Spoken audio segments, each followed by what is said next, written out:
Hechos capítulo 7. La respuesta de Esteban al concilio. A.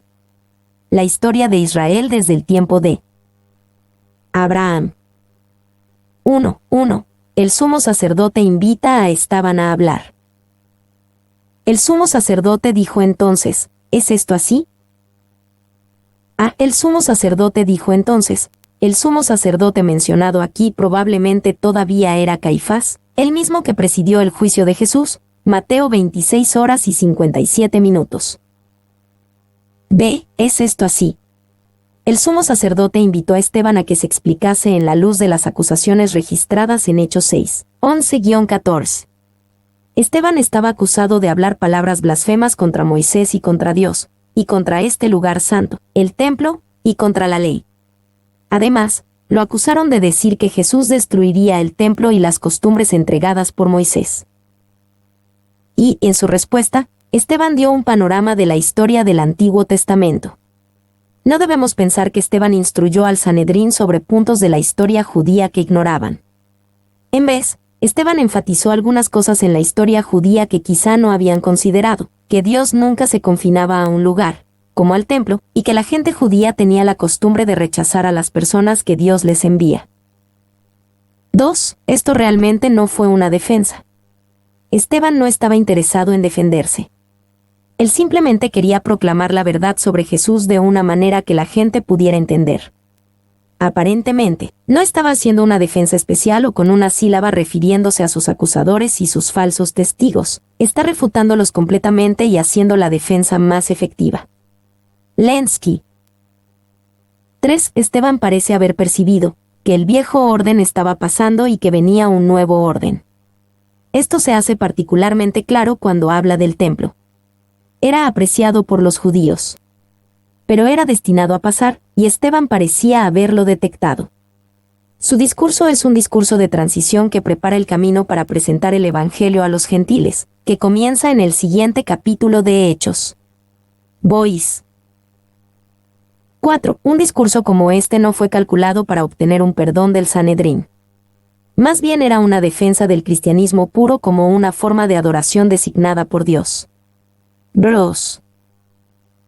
2:2-5, la promesa de Dios a Abraham.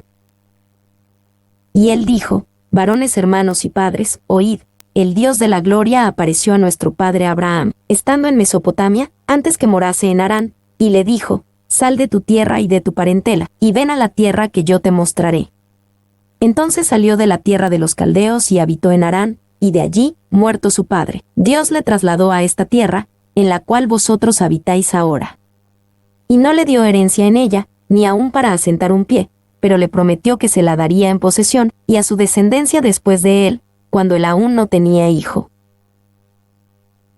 El Dios de la gloria apareció a nuestro padre Abraham, estando en Mesopotamia. En el mero principio, Esteban enfatizó que el Dios de la gloria apareció a Abraham antes de que entrara en la tierra prometida.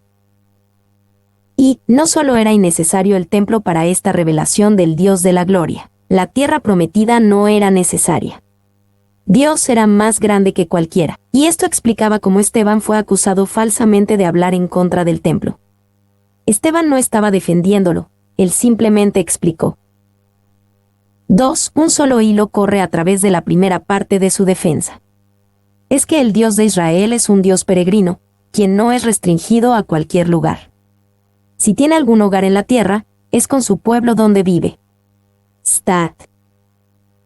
3. Así que no es como si Abraham estuviera en Mesopotamia, y Dios, quizá desde el monte de Sión a cientos kilómetros de distancia, le gritó, Abraham, ven aquí. Quiero que vengas a Palestina. Más bien Dios se le apareció allí mismo en Mesopotamia en toda su gloria. Bois. Ve, sal de tu tierra y de tu parentela, y ven a la tierra que yo te mostraré. Dios le dijo esto a Abraham cuando estaba en Mesopotamia. Pero Esteban explicó que Abraham no fue inmediatamente a Canaán, habitó en Harán, y no dejó inmediatamente a sus parentela, su padre lo acompañó a Harán. Y la obediencia parcial de Abraham no le quitó la promesa de Dios. Más bien, significaba que la promesa estaba en espera hasta que Abraham estuviera listo para hacer lo que el Señor le había dicho. El cumplimiento de la promesa no progresó hasta que Abraham se fue de Harán y dejó a su padre y se fue al lugar donde Dios quería que fuera. 2. Abraham verdaderamente vendría a ser un gigante de fe, incluso viniendo a ser el padre de los que son de fe, Gálatas 3:7, pero no comenzó ahí. Abraham es un ejemplo de uno que creció en fe y en obediencia. C. No le dio herencia en ella, no tenía hijo.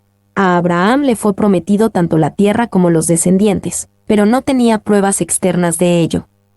Solo podía confiar en Dios para el cumplimiento de estas cosas. Y, con esto, Esteban enfatizó una relación con Dios basada en la fe y no evidencias externas como un templo o la estructura de la religión institucional y sus costumbres. 2. Aun cuando Abraham estaba en la tierra, era un peregrino. No hizo un ídolo de las cosas que Dios había dado o prometido. Esto fue una reprimenda a los líderes religiosos a quienes hablaba Esteban, porque muchos de ellos habían dejado de ser peregrinos e hicieron ídolos con las bendiciones del templo y la tierra. 3, 6-8, Dios advirtió a Abraham y le dio el pacto. Y le dijo Dios así, que su descendencia sería extranjera en tierra ajena, y que los reducirían a servidumbre y los maltratarían, por 400 años. Mas yo juzgaré, dijo Dios, a la nación de la cual serán siervos, y después de esto saldrán y me servirán en este lugar. Y le dio el pacto de la circuncisión, y así Abraham engendró a Isaac, y le circuncidó al 8º día, e Isaac a Jacob, y Jacob a los 12 patriarcas. Su descendencia sería extranjera en tierra ajena, a servidumbre. La promesa no sería fácil o leve para Abraham o sus descendientes. Pero Dios prometió juzgar a la nación que puso a Israel en servidumbre. Y aquí Esteban sugirió la idea de que Dios sabe cuidar y proteger a su pueblo. Él mismo descansaba en aquella seguridad, y retó al concilio a tener la misma seguridad. B. Le dio el pacto de la circuncisión.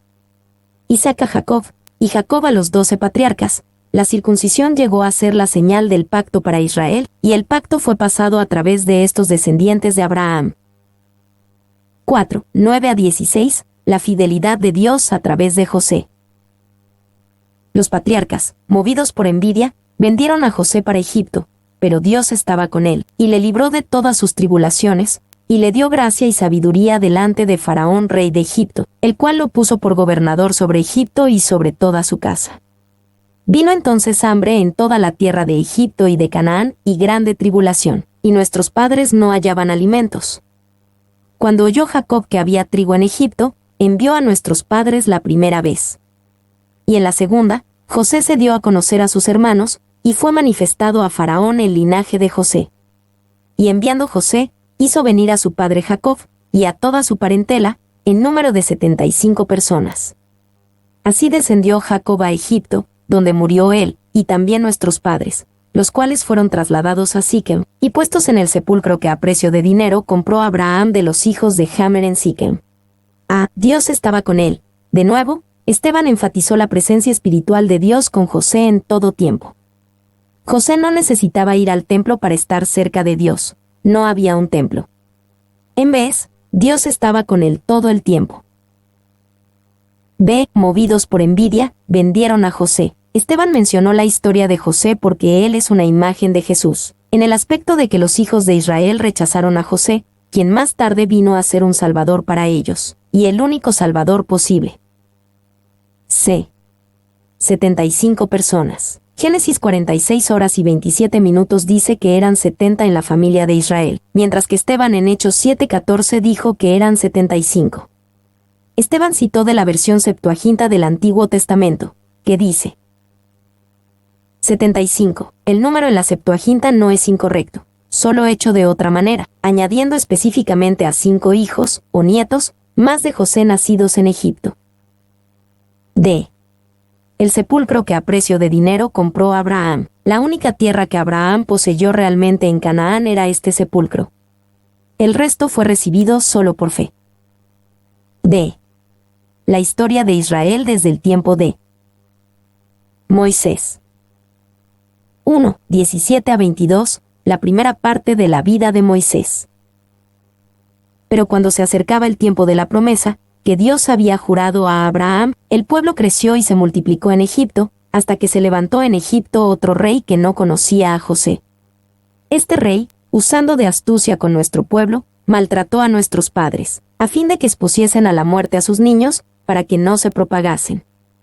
En aquel mismo tiempo nació Moisés, y fue agradable a Dios, y fue criado 3 meses en casa de su padre. Pero siendo expuesto a la muerte, la hija de Faraón le recogió y le crió como a hijo suyo. Y fue enseñado Moisés en toda la sabiduría de los egipcios, y era poderoso en sus palabras y obras. En aquel mismo tiempo nació Moisés y fue agradable a Dios. Moisés también era como Jesús en que fue favorecido por Dios desde su nacimiento y preservado en su niñez. Además, fue agradable a Dios sin tener el templo o las costumbres de la religión institucional. Era poderoso en sus palabras y obras. Moisés también era como Jesús quien vendría después de él, en que era sabio, hábil con palabras y un hombre de poderosas obras. 2, 23 a 29, Israel rechaza a Moisés. Cuando hubo cumplido la edad de 40 años, le vino al corazón el visitar a sus hermanos, los hijos de Israel. Y al ver a uno que era maltratado, lo defendió, e hiriendo al egipcio, vengó al oprimido. Pero él pensaba que sus hermanos comprendían que Dios les daría libertad por mano suya, mas ellos no lo habían entendido así. Y al día siguiente, se presentó a unos de ellos que reñían, y los ponía en paz, diciendo: varones, hermanos sois, ¿por qué os maltratáis el uno al otro? Entonces el que maltrataba a su prójimo le rechazó, diciendo: ¿quién te ha puesto por gobernante y juez sobre nosotros? ¿Quieres tú matarme, como mataste ayer al egipcio? Al oír esta palabra, Moisés huyó, y vivió como extranjero en tierra de Madián, donde engendró 2 hijos. Cuando hubo cumplido la edad de 40 años, le vino al corazón el visitar a sus hermanos. En un momento determinado, Moisés bajó de su trono real por cuidado y preocupación por sus hermanos. Esto fue otra manera en que Moisés era como Jesús que vendría después de él. Él pensaba que sus hermanos comprendían que Dios les daría libertad por mano suya, mas ellos no lo habían entendido así. Cuando Moisés ofreció libertad a Israel, fue rechazado y rechazado con despecho.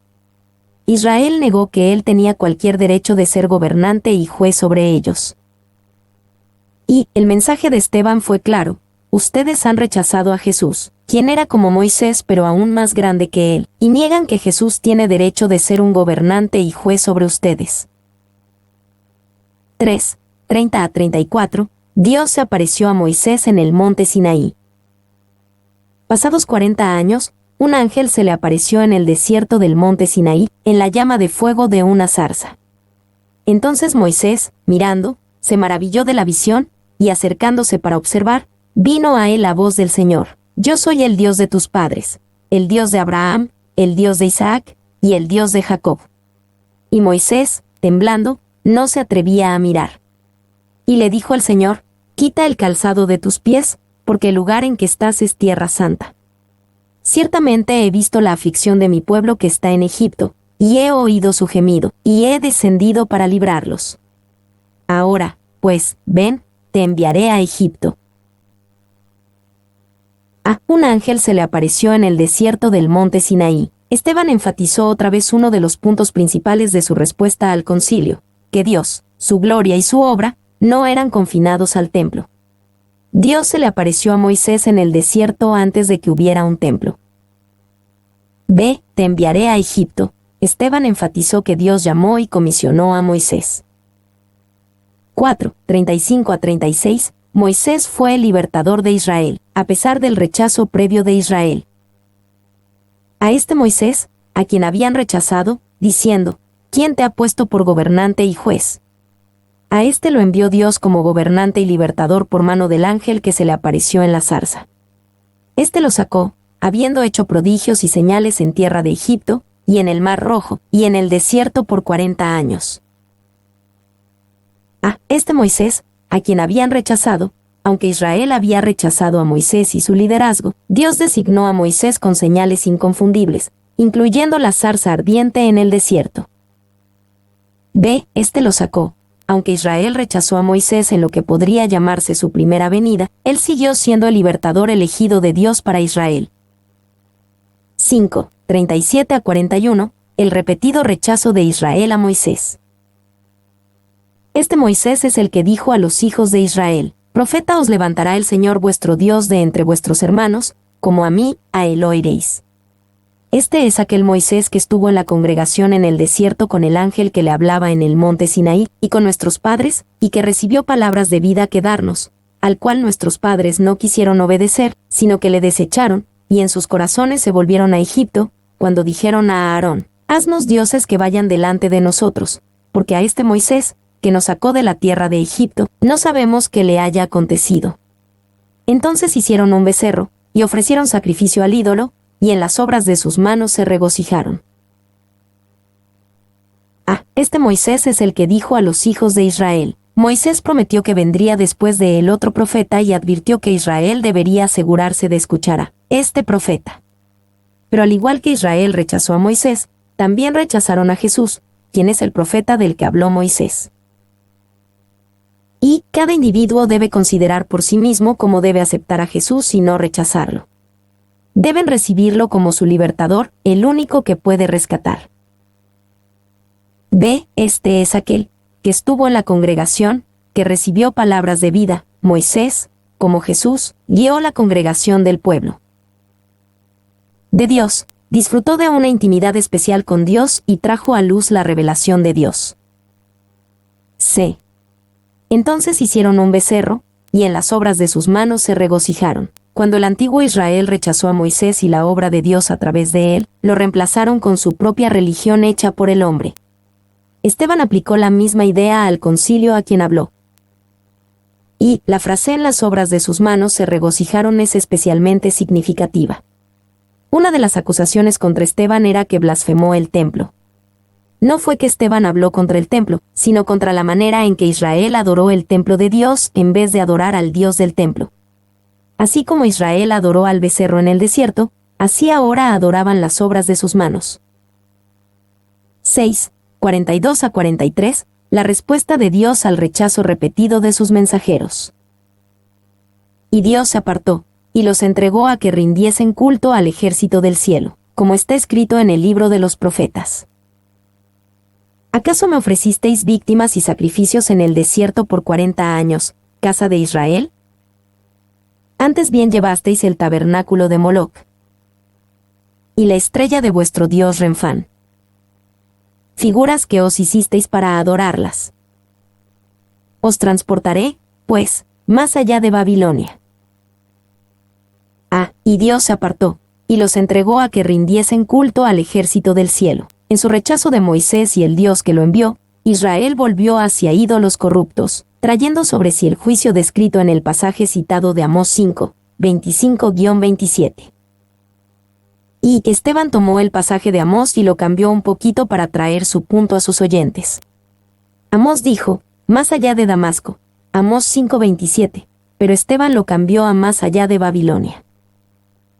2. Boiz explica, Esteban, quien cita el texto, lo altera, porque no está hablando del pueblo del reino del norte, sino a los líderes de Israel en el sur.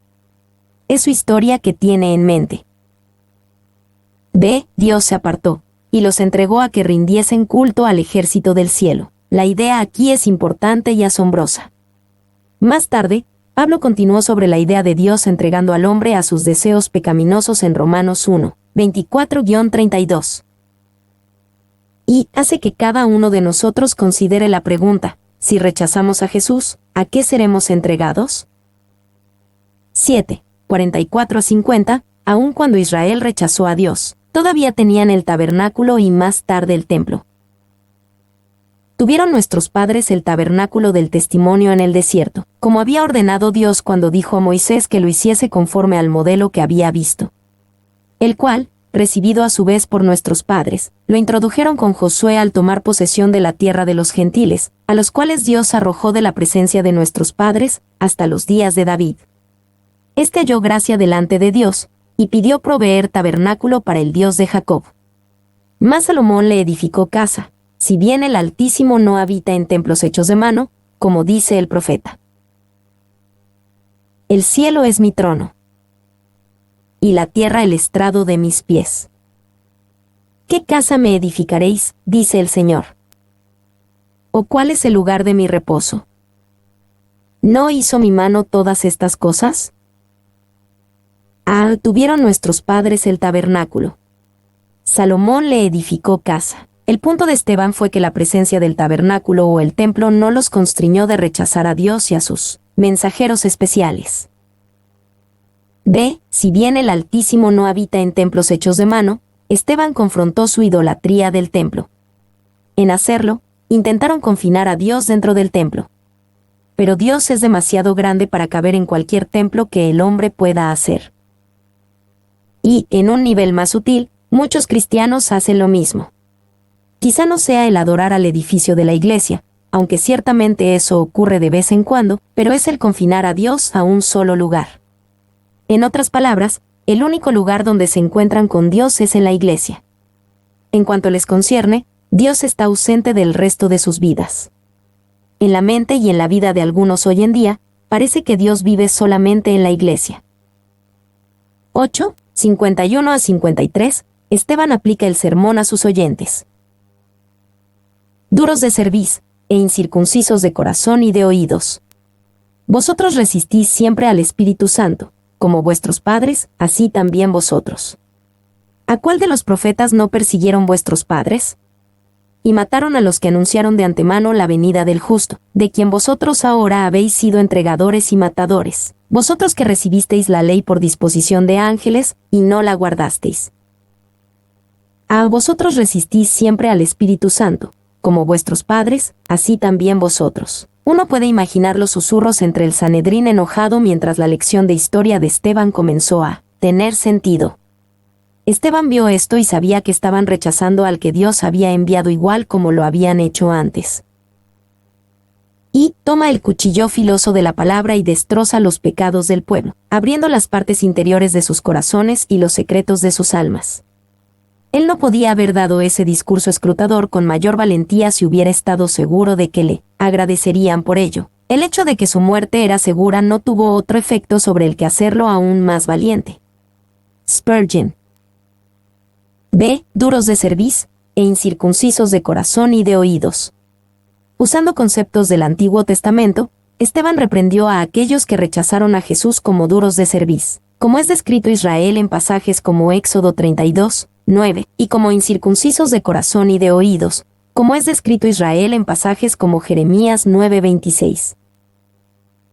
Y, en usar las dos frases juntas, él podía haber tenido en mente un pasaje como Deuteronomio 10:16. Circuncidad, pues, el prepucio de vuestro corazón, y no endurezcáis más vuestra cerviz. 2. Casi 20 veces en el Antiguo Testamento, Dios llama a los de Israel duros de cerviz. Estos líderes religiosos estaban actuando tal como lo hicieron sus antepasados. 3. Israel se enorgullecía de la señal de la circuncisión porque los separaba de los gentiles. Esteban esencialmente dijo, ustedes son iguales a los gentiles en su rechazo del Señor. C. Ahora habéis sido entregadores y matadores. El punto principal de Esteban era inconfundible, como Israel fue en su historia, así ustedes lo son hoy. Dios les dio la ley, pero no la guardasteis. De que recibisteis la ley por disposición de ángeles, y no la guardasteis. Esta acusación debe haber enojado a los miembros del concilio. Ellos se enorgullecían de su obediencia a la ley, aun como el apóstol Pablo diría después de su pensar antes de ser cristiano, en cuanto a la justicia que es en la ley, irreprensible, Filipenses 3:6. Y, aunque debe haber ofendido al concilio, el mensaje de Esteban era verdad.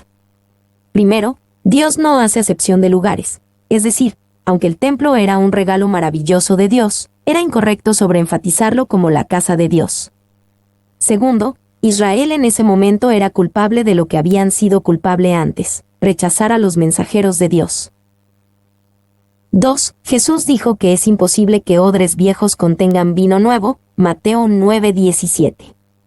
A través de Esteban, el Espíritu Santo mostró cómo las viejas tradiciones del judaísmo, especialmente el énfasis excesivo en el templo, no podían contener el nuevo vino del cristianismo. 3. Dios usó el martirio venidero de Esteban para esparcir la iglesia al mundo entero, pero Dios también usó el mensaje de Esteban para mostrar que no había razón teológica para evitar que el evangelio se compartiera a los gentiles. 4. La idea detrás de un templo permanente y estacionario es tú vienes a mí. Es por eso que Israel, aunque fue una luz para las naciones, mayormente pensaba en el mundo viniendo a ellos para salvación.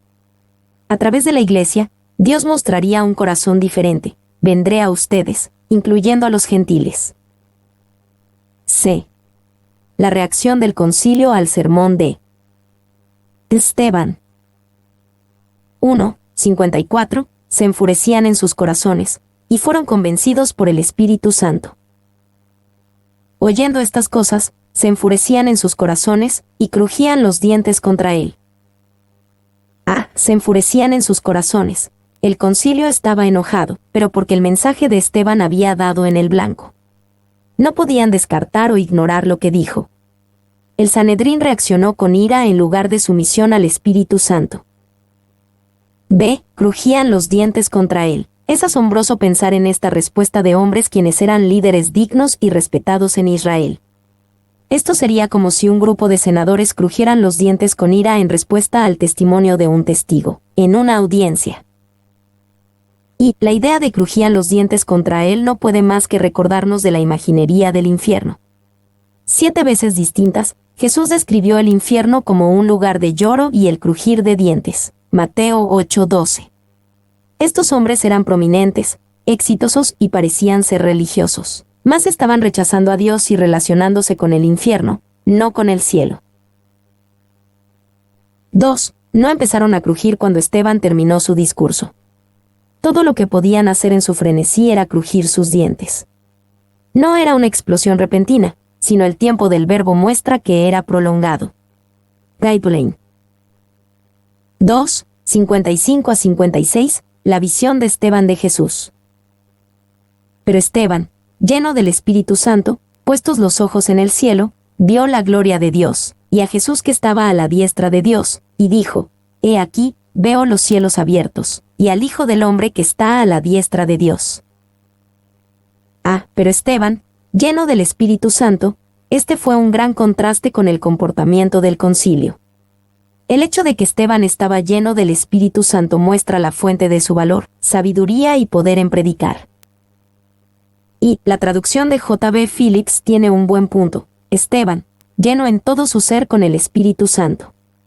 Así es como debemos ser llenos del Espíritu Santo.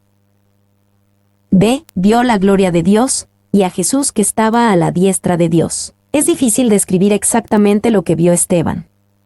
No podemos decir si esto fue una visión personal o si un tipo de ventana al cielo fue abierta, pero ir más allá de la descripción sencilla del texto es pura especulación. 3. 57 a 58. La ejecución de Esteban por lapidación. Entonces ellos, dando grandes voces, se taparon los oídos, y arremetieron a una contra él. Y echándole fuera de la ciudad, le apedrearon, y los testigos pusieron sus ropas a los pies de un joven que se llamaba Saulo. Entonces ellos, dando grandes voces, cuando Esteban declaró que vio a Jesús a la diestra de Dios, fue demasiado para ellos. El Sanedrín reaccionó rápidamente, violentamente y unidos. Cuando Jesús, ante este mismo grupo de hombres, declaró que se sentaría a la diestra de Dios, tuvieron la misma reacción y sellaron su muerte como blasfemo. Mateo 26, 64-66. Y, para que Esteban sugiriera que Jesús crucificado estaba en una posición de autoridad a la diestra de Dios, debe haber sido como blasfemia en las mentes de aquellos que sabían que un hombre crucificado moría bajo la maldición divina. Bros. B. Entonces ellos, dando grandes voces, se taparon los oídos, y arremetieron a una contra él. Estos eran hombres mayores y distinguidos que se comportaban de esta manera. La reacción del Sanedrín parece extrema, pero es típico de aquellos que rechazan a Dios y están perdidos en locura espiritual. Se taparon los oídos ante la revelación de Dios, la cual consideraban como blasfemia. Y es una cosa peligrosa ser religioso aparte de una relación verdadera con Jesucristo. Esto cumple lo que Jesús advirtió en Juan 16, 2-3. Aún viene la hora cuando cualquiera que os mate, pensará que rinde servicio a Dios. Y harán esto porque no conocen al Padre ni a mí. Se arremetieron a una contra él. Esto usa la antigua palabra griega ormao. Esta es la misma palabra usada para describir el correr de los cerdos al mar, Marcos 5:13. Este era un grupo fuera de control corriendo hacia Esteban. De echándole fuera de la ciudad, le apedrearon. El extenso de su ira se demostró por la ejecución de Esteban, la cual se hizo sin tomar en cuenta la ley romana, y que fue realizada según la costumbre tradicional judía, lapidación. Y el escrito judío del siglo II, la Misna, describió la práctica de apedrear. Cuando el juicio termina, el condenado es traído fuera para ser apedreado. Cuando a 10 codos del lugar de la lapidación le dicen, confiesa, porque es la costumbre de todos que serán ejecutados hacer confesión, y todo el que confiesa formará parte en la era venidera. A 4 codos del lugar del apedreamiento el criminal es despojado. La caída al lugar de apedreamiento era 2 veces la altura de un hombre. Uno de los testigos empuja al criminal por detrás, para que caiga boca abajo. Después lo ponen boca arriba. Si muere por la caída, es suficiente. Si no, el segundo testigo toma la piedra y la deja caer sobre su corazón. Si esto causa muerte, es suficiente. Si no, es apedreado por toda la congregación de Israel. Citado en Bruce. Y los testigos pusieron sus ropas a los pies de un joven que se llamaba Saulo. Saulo se quedó allí como el supervisor de la operación. Como miembro del Sanedrín, él también había aprobado la ejecución de Esteban. Y joven literalmente significa un hombre en su mejor. Ciertamente no significa que Saulo no tenía la edad suficiente para ser miembro del Sanedrín. En Hechos 26:10 Pablo dice, cuando los mataron, yo di mi voto, y la implicación clara es que tenía un voto como miembro del Sanedrín. 4. 59-60, las últimas palabras de Esteban. Y apedreaban a Esteban, mientras él invocaba y decía, Señor Jesús, recibe mi espíritu. Y puesto de rodillas, clamó a gran voz, Señor, no les tomes en cuenta este pecado. Y habiendo dicho esto, durmió. Apedreaban a Esteban, mientras él invocaba y decía, Señor Jesús, recibe mi espíritu. La vida de Esteban terminó de la misma manera que había sido vivida, en completa confianza a Dios, creyendo que Jesús lo cuidaría en la vida venidera. Y los fuegos, en los viejos tiempos nunca hicieron mártires, los revelaban. Ningún huracán de persecución crea mártires, los revela. Esteban fue un mártir antes de que lo apedrearan. Fue el primer mártir en sellar su testimonio con su sangre. Morgan. Ve, Señor, no les tomes en cuenta este pecado. Dios contestó la oración de Esteban, y la usó para tocar el corazón de un hombre que estaba completamente de acuerdo con su lapidación, aunque el hombre no sabía que la oración estaba siendo contestada. Cuando lleguemos al cielo, debemos agradecer a Esteban por cada bendición traída a través del ministerio de Saulo de Tarso. Y Dios escuchó la oración de Esteban, y Pablo es la evidencia de ello. No tenemos idea de cuán grandemente Dios puede usarnos en nuestros tiempos de sufrimiento. 2. Agustín dijo, si Esteban no hubiera orado, la iglesia no habría tenido a Pablo. Se clamó a gran voz, Señor, no les tomes en cuenta este pecado. Esteban demostró la misma actitud de perdón que Jesús tuvo en la cruz, Lucas 23:34. Él le pidió a Dios que perdonara a sus acusadores, e hizo las promesas públicamente y en voz alta. Y, si los evangelios contienen lo que Jesús comenzó a hacer y a enseñar, también contienen lo que Jesús comenzó a sufrir. Había un sentido en que Jesús sufrió junto con Esteban cuando fue martirizado. Durmió. El texto describe el fallecimiento de Esteban con la mayor ternura posible. En vez de decir simplemente que murió, dice que se durmió, con la idea de que se despertó en un mundo mucho mejor. Y, si Esteban durmió, la iglesia tuvo que despertar. Si hubo algún optimismo de ganar al pueblo judío a su Mesías, ese se terminó. La iglesia no podía esperar triunfo sin una batalla sangrienta. Lázaro. 2. Esteban no era un superhombre, pero era un hombre lleno de todo su ser con el Espíritu Santo. Muchos tienen poca idea de que cuán grandemente pueden ser usados por Dios mientras caminan en el poder del Espíritu Santo. Mi nombre es Demim. Soy tu asistente personal. Mi sitio en internet es demim.es.tl.